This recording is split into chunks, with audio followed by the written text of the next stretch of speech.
Hello everyone, this is Christian Duke from YearningForTruth.com. This is an update on my research. So far I've contacted most of the survivors. I've had to use a Facebook feature that charges me $1 to contact each one of them as I'm not in their circles. David Thibodeau was sent a message which he read, did not reply. Graham Craddock was sent 2 messages, he read, did not reply. Karen Graham, daughter of Clive Doyle, did reply and gave me Clive's phone number, which I plan on calling him sometime here, probably next week. I wanted to do as much research as possible before calling him.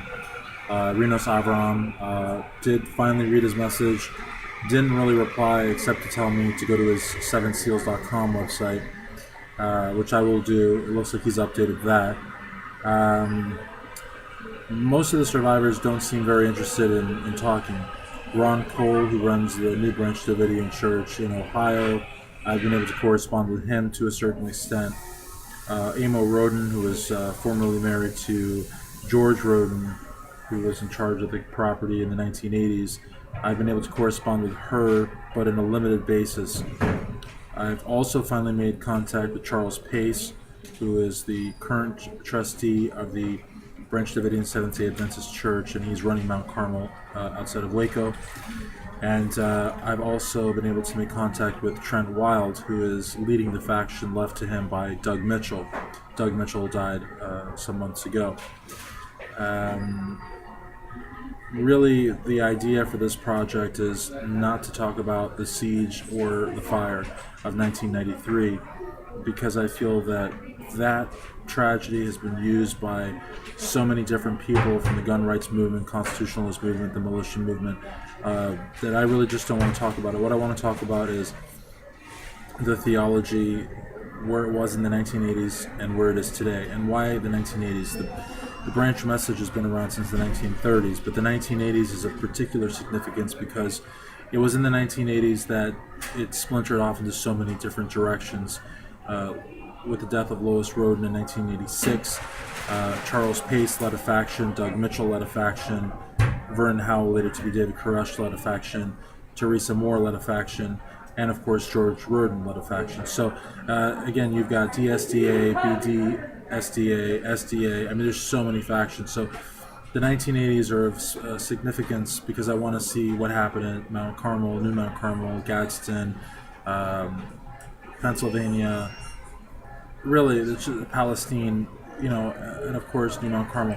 So there's a lot going on in the 1980s from a theological perspective, and there's a lot going on today, especially with the internet. We have the Doug Mitchell faction, which is holding weekly Bible studies, and then we have that of Charles Pace and Alexa Pace at New Mount Carmel in Elk, Texas, where there are studies going on, in-person tours and so on and so forth. So that's important because I believe that there's a very real interest in the branch message that doesn't have anything to do with the issues or the events of 1983. And I think, maybe I'm mistaken, but I think that a lot of the survivors have no interest in talking to me because of that very reason. This is not, the branch message and the branch history and where the branch is today has a lot more significance than the events of the ATF raid and the FBI siege. So this is why I'm doing this project, and if you want more information, you can log on to YearningForTruth.com. It's a blog right now, but that's where you'll find all the information. And then in March/April of this year, 2014, I will be studying with Charles Pace, and I will be staying in the area for about 10 days. I will also be attending the April 19th memorial, where I hope that I'll meet some survivors and hopefully put them in the documentary. Now, Trent Wild is actually in Canada, so I will not be able to physically meet with him, but he will definitely be a huge part of this documentary, as will, I hope, Tom Caldwell and others like Rinos Avram, who I believe is in Central America at this time.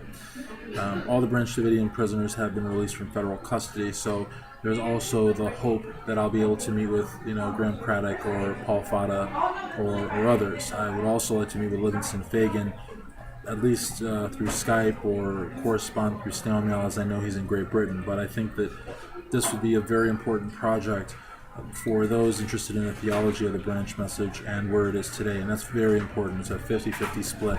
where it was in the 80s before and during the splintering off, and where it is today. Because at least as far as Charles Pace and Trent Wild are concerned, this is a living, breathing church that's actively evangelizing and recruiting.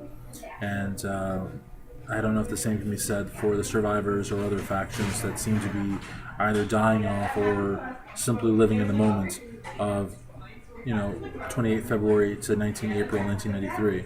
I don't want to present that picture, and I don't want to really talk about those events.